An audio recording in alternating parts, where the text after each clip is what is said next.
नमस्कार, आप देख रहे हैं 4 PM और मैं हूं आपके साथ सिमरन। दोस्तों, आज से शुरू हुए संसद के बजट सत्र में राष्ट्रपति के अभिभाषण के दौरान की जबरदस्त खींचतान देखने को मिली है। एक और जहां विपक्ष जी राम जी कानून का नाम सुनते ही आपे से बाहर हो गया और राष्ट्रपति के भाषण के दौरान हंटिंग शुरू कर दी, तो अभिभाषण के बाद बीजेपी और विपक्ष में इस मामले को लेकर तीखी नोकझोंक हुई है। बीजेपी राष्ट्रपति का अपमान बता रही है, तो दूसरी ओर राष्ट्रपति के अभिभाषण पे ही विपक्ष ने सवाल खड़े कर दिए हैं।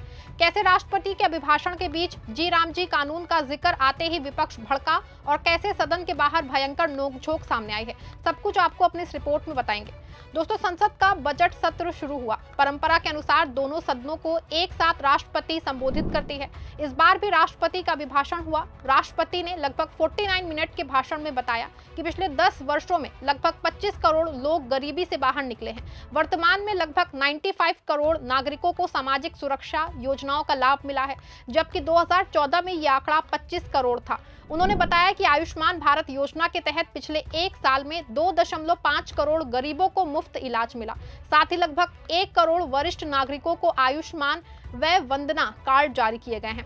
राष्ट्रपति ने अपने भाषण में भारत को दुनिया की तीसरी सबसे बड़ी अर्थव्यवस्था बनाने का लक्ष्य दोहराया गया। जीएसटी सुधारकों को एक राष्ट्र एक बाजार की दिशा में महत्वपूर्ण बताया गया। उन्होंने बताया कि 2047 तक 100 गीगावाट परमाणु ऊर्जा हासिल करने के लिए शांति अधिनियम को साइन किया।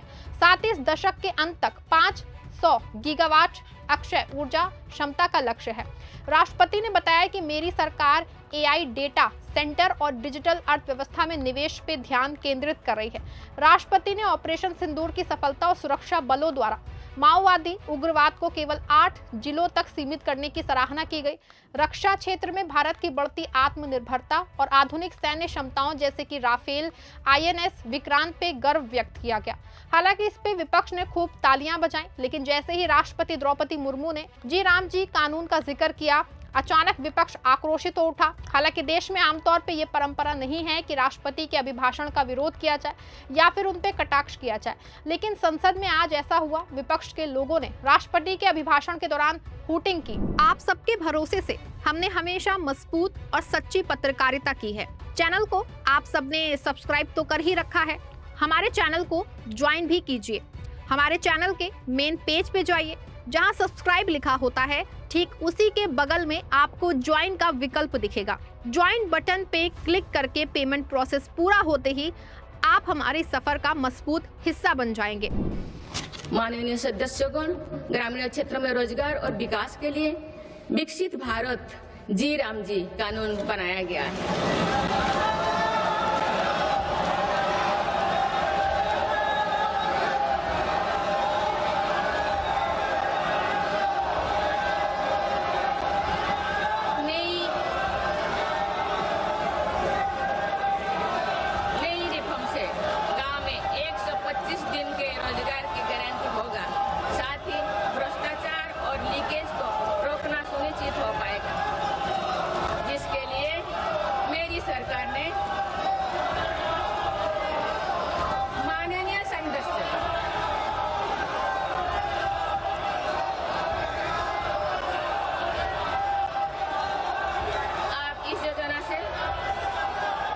विकास को नई गति मिलेगी और किसान, पशुपालन और मछुआरे साथियों के लिए नई सुविधाएं निर्मित होगी।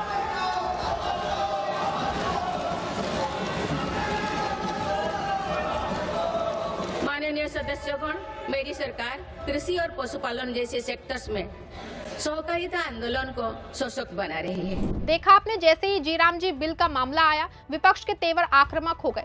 हालांकि इससे पहले और इसके बाद विपक्ष ने राष्ट्रपति के भाषण को सुना और तालियां भी बजाई, लेकिन जी राम जी पे आक्रोश जाहिर किया।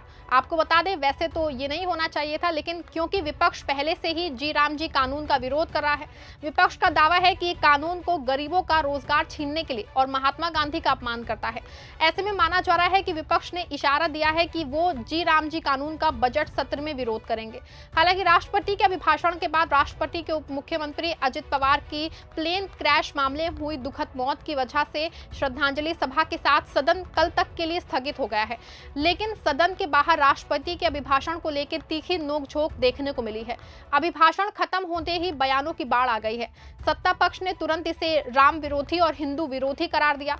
वैसे भी ये बीजेपी की पुरानी स्क्रिप्ट है, सवाल पूछो तो देशद्रोही, विरोध करो तो राम विरोधी।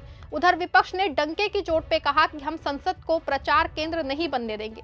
विपक्ष ने साफ कर दिया है कि वो राम के नाम का सम्मान करते हैं, लेकिन राम के नाम पे हो रही इस गंदी राजनीति के खिलाफ लड़ेंगे। ये लड़ाई अब संसद से निकल के सड़क पे पहुंच गई है। बीजेपी ने घेराबंदी करने की कोशिश की, लेकिन एकजुट विपक्ष ने उनके हर वार का करारा जवाब दिया है। अभिभाषण के बाद संसदीय कार्य मंत्री किरेन रिजिजू ने जहां एक और विपक्ष और कांग्रेस पार्टी को निशाने पे लिया है और कांग्रेस के कार्य की निंदा भी की है। आज राष्ट्रपति जी ने जब दोनों सदन को एड्रेस कर रही थी, तो जो विपक्ष के लोगों ने जो काम किया है वो देश शर्मिंदा है। और आज विपक्ष के पार्टी कांग्रेस पार्टी और उनके साथियों को देश कभी माफ नहीं करेंगे। आप जरा सोच के देखिए, कोई रेस्पॉन्सिबल मेंबर ऑफ पार्लियामेंट ऐसे बिहेव कर सकते हैं क्या? वंदे मातरम का 150वीं गांठ वर्ष का और ऋषि बंकिम चंद्र चट्टोपाध्याय जी को जब श्रद्धांजलि दिया जा रहा था, पूरा विपक्ष के लोग हंगामा कर रहे हैं। गुरु तेग बहादुर का 350वीं बलिदान दिवस का जिक्र सदन में देश के लिए एक आह्वान किया कि ये त्याग को देश याद रखना चाहिए, तब विपक्ष के लोग हंगामा कर रहे थे। बाबा साहब अम्बेडकर का 150वीं गांठ वर्ष का जिक्र किया, फिर विपक्ष के लोगों ने हंगामा किया।